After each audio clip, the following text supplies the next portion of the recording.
So Europe is getting ready for war and it wants its citizens to prepare too. Brussels has issued guidelines for all 450 million Europeans. 450 million people across all 27 member states.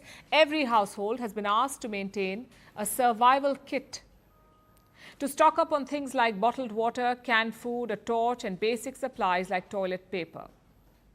This stock should last for at least 3 days. That is the instruction. It is part of a new European strategy for preparedness.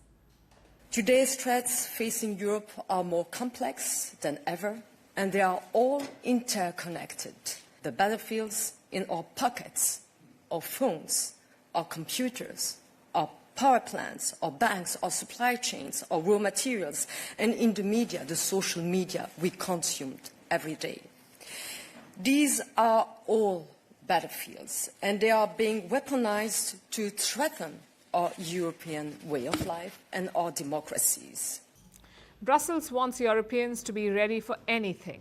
A war, cyber attacks, extreme weather events like floods or wildfires, even a major disease outbreak. Europeans must be self-sufficient, at least for the first 72 hours of any crisis. That is the key message of Europe's preparedness plan. Top EU leaders are urging people to act on it. They're suggesting keeping an emergency bag ready at home. It's Hadja Labib. Welcome to What's in My Bag Survival Edition. My document in a waterproof pouch, a must in a rainy Brussels. Let's talk about lighting. I have a flashlight and, of course, the light. Turn. And my special friend, a Swiss Army knife, and of course some cash. In the middle of a crisis, cash is king. A charger and a power bank, because a dead phone is a dead end. This is everything you need to survive the first 72 hours of a crisis. Speaking about being prepared, the EU is preparing its strategy to be sure that every citizen is safe in case of crisis. Be prepared, be safe. Believe me, that's a real video. Hadja Labib shared it on X. She is the European Commissioner for Preparedness and Crisis Management. She is the driving force behind this plan, and it does not stop at survival kits. In future, the EU wants to have a National Preparedness Day. They haven't locked a date yet, but the plan is grand and exhaustive. Preparedness will become a part of the school curriculum. Europe feels it's an absolute must. Although most people would consider these measures extreme. They're asking 450 million people to keep emergency kits at home with stockpiles of canned food and toilet paper. Is Europe really heading into a war, or is this just fear-mongering? The trigger, of course, is the situation in Ukraine. Europe increasingly feels that it is at risk, that the threat of a conflict is higher. Different member countries are working on their own plans too, like France. This summer, all French citizens will get a manual, a survival manual, outlining clear and detailed steps, like what to do if a war or any major crisis breaks out.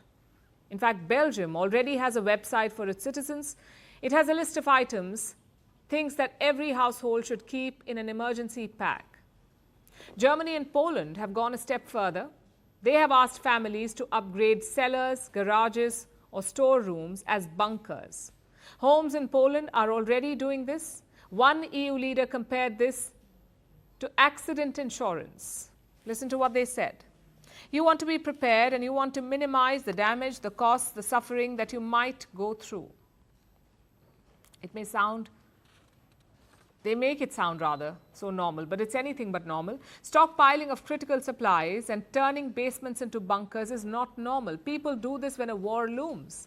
Governments are supposed to protect their people to keep them safe from harm. Instead, the EU is handing out an instruction manual with doomsday predictions, telling Europeans how to survive on their own for 72 hours when crisis hits. This is not insurance.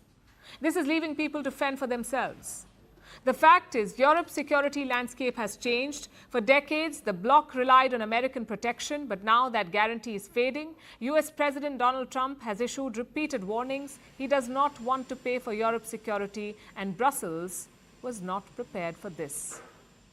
Without the United States, Europe lacks a credible deterrent. The only solution is to raise defense spending. well beyond 2% of their GDP. That is what NATO prescribes for its members. 2% of the GDP should be spent on defense. A lot of members don't meet this figure, but now they're pulling up their socks. Sweden, for example, it wants to raise defense spending significantly to as high as 3.5% of its GDP. This is a welcome step, but it must be taken by the whole bloc. Europe needs stronger defenses.